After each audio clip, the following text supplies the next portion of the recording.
19 ਸਾਲ ਦਾ ਸੀ, ਚੰਗਾ ਖਿਡਾਰੀ ਸੀ, ਪਰ ਨਸ਼ਾ ਜਿੱਤ ਗਿਆ। ਤਰਸੇਮ ਸਿਆ ਇਸ ਅੱਗ ਦਾ ਸੇਕ ਤਾਂ ਘਰ ਘਰ ਪਹੁੰਚਿਆ, ਪਰ ਬਸ ਹੁਣ ਹੋਰ ਨਹੀਂ। ਪੰਜਾਬ ਸਰਕਾਰ ਨੇ ਨਸ਼ਿਆਂ ਦੇ ਵਿਰੁੱਧ ਇੱਕ ਸਖਤ ਮੁਹਿੰਮ ਚਲਾਈ ਹੈ ਤੇ ਅਸੀਂ ਸਾਰਿਆਂ ਨੇ ਇਹਨਾਂ ਦਾ ਸਾਥ ਦੇਣਾ ਕਿ ਅੱਜ ਤੋਂ ਬਾਅਦ ਨਾ ਇਸ ਪਿੰਡ ਵਿੱਚ ਨਸ਼ਾ ਵਿਕੂਗਾ ਤੇ ਨਾ ਹੀ ਕਿਸੇ ਨਸ਼ਾ ਵੇਚਣ ਵਾਲੇ ਨੂੰ ਇੱਥੇ ਵੜਨ ਦਿੱਤਾ ਜਾਊ। ਜਿਹੜੇ ਨਸ਼ੇ ਵਿੱਚ ਫਸੇ ਹੋਏ ਨੇ ਉਹਨਾਂ ਨੂੰ ਨਸ਼ਾ ਮੁਕਤੀ ਕੇਂਦਰ ਵਿੱਚ ਭਰਤੀ ਕਰਾਵਾਂਗੇ। ਕੋਈ ਵੀ ਨਸ਼ਾ ਤਸਕਰ ਦੀ ਜ਼ਮਾਨਤ ਨਹੀਂ ਕਰਾਏਗਾ। ਵਾਅਦਾ ਕਰੋ, ਅਸੀਂ ਆਪਣੇ ਪਿੰਡ ਨੂੰ, ਆਪਣੇ ਪੰਜਾਬ ਨੂੰ ਨਸ਼ਾ ਮੁਕਤ ਕਰਕੇ रहांगे।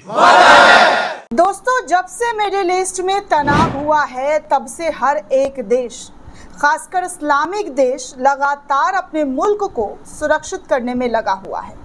अपने मुल्क में किसी भी तरीके की एक्टिविटी देखकर, संदिग्ध एक्टिविटी देखकर उस पर कड़े कदम उठाए जा रहे हैं।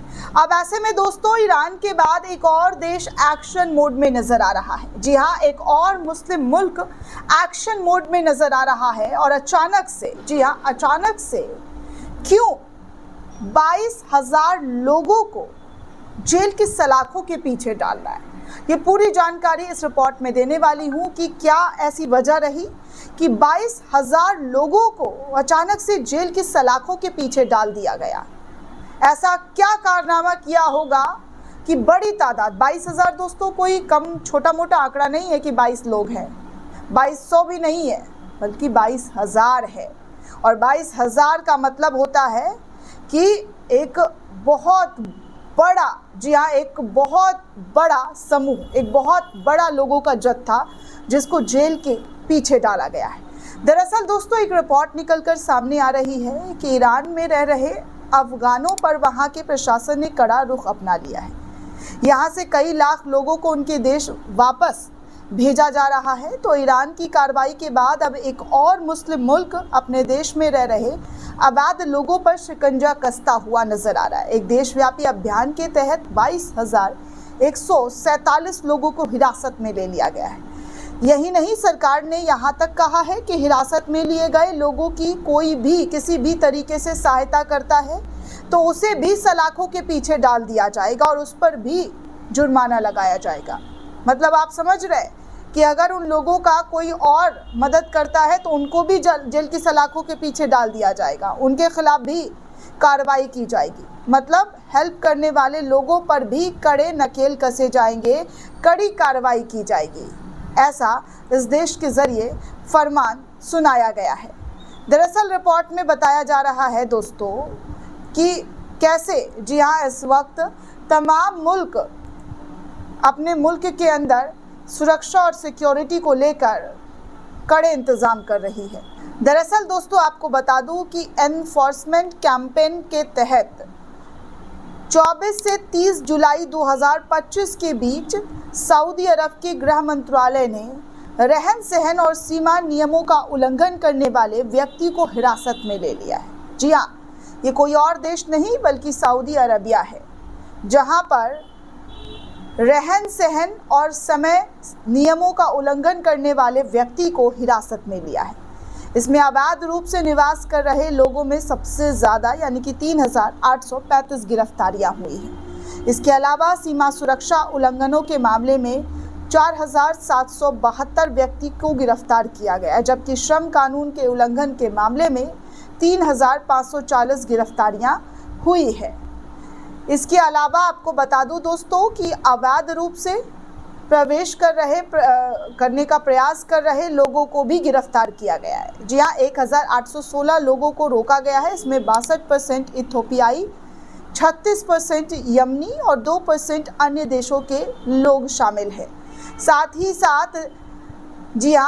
साथ सऊदी अरब से अवैध तरीके से बाहर निकालने का प्रयास कर रहे 34 अन्य लोगों को भी हिरासत में लिया गया है, जबकि नियमों को ना मानने वाले लोगों को आवास देने, परिवहन की सुविधाएं और रोजगार देने के आरोप में 20 व्यक्ति को हिरासत में लिया गया। इनमें से 21,143 बंदी कानूनी प्रक्रिया के अधीन है और 11,000 व्यक्तियों के आधिकारिक रूप से निर्वासित किया जा चुका है। TOI की रिपोर्ट के मुताबिक अगर मैं बात करूं दोस्तों, तो एक तरफ जहां मंत्रालय अवैध निवासियों पर कड़े हथकंडे अपना रही है, तो वहीं दूसरी तरफ कानूनों का उल्लंघन करने वाले लोगों की सहायता करने वालों की कड़ी चेतावनी भी दे चुका है। सहायता करते हुए पकड़े जाने वाले लोगों को 15 साल तक की जेल, 10 लाख सऊदी रियाल यानी कि लगभग 2,67,000 अमेरिकी डॉलर तक का जुर्माना लग सकता है। साथ ही साथ नियमों का पालन ना करने वाले और उसकी सहायता करने वालों पर भी मुकदमा चलाया जाएगा। ऐसे कड़े आदेश और निर्देश सऊदी सरकार के जरिए सुनाया गया है।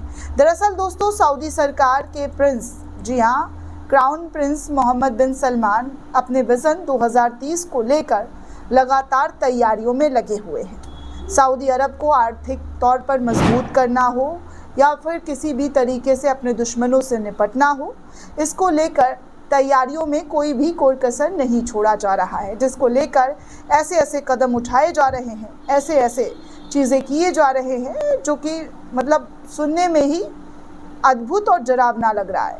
कुछ चीज़ें तो अच्छी पहल की जा रही है, कुछ ऐसी चीज़ें जो अचानक से सामने 22,000 लोग जेल की सलाखों के पीछे, ये बहुत बड़ी संख्या होती है किसी भी देश के सरकार के ज़रिए ऐसा फैसला लेना।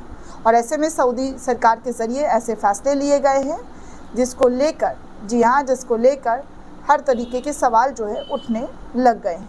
ईरान के बाद सऊदी अरब का ऐसा एक्शन लोगों के मन में बहुत सारे सवाल खड़े कर रहे हैं। ख़ासकर दोस्तों उन लोगों के मन में जो बाहरी मुल्क से जाकर वहाँ पर काम करते हुए दिखाई देते हैं, उनके मन में भी कई सारे डर लाजिम है उठने कि जिस तरीके के कानून और नियम सऊदी सरकार के अंदर है, इस्लामिक देशों के अंदर है, उसमें एक लंबा वक्त जेल की सलाखों के पीछे गुजर जाता है। वैसे तो भारतीय कानून में भी कई ऐसे मामले हमने देखे हैं जहां पर, जी हाँ, जहां पर आरोप तय करने में सालों गुजर जाते हैं लेकिन आरोप तय हो नहीं पाता, फिर बाइज्जत बरी हो जाते हैं, बाइज्जत बरी किया जाता है। लेकिन वो वक्त जो जेल की सलाखों के पीछे गुजरता है और उनके परिवार वालों का जो हालत होता है, जिस तरीके की कठिनाइयाँ उनको देखने सुनने को मिलती है, ये उस परिवार के अलावा कोई महसूस नहीं कर सकता है। और उस इंसान पर जो कि बिना किसी गुनाह के, बिना किसी चीज़ के जेल की सलाखों के पीछे रहते हैं, उनका दर्द ना आप और ना हम बांट सकते हैं। बस देखकर अफसोस जता सकते हैं कि ऐसा हुआ, गलत हुआ।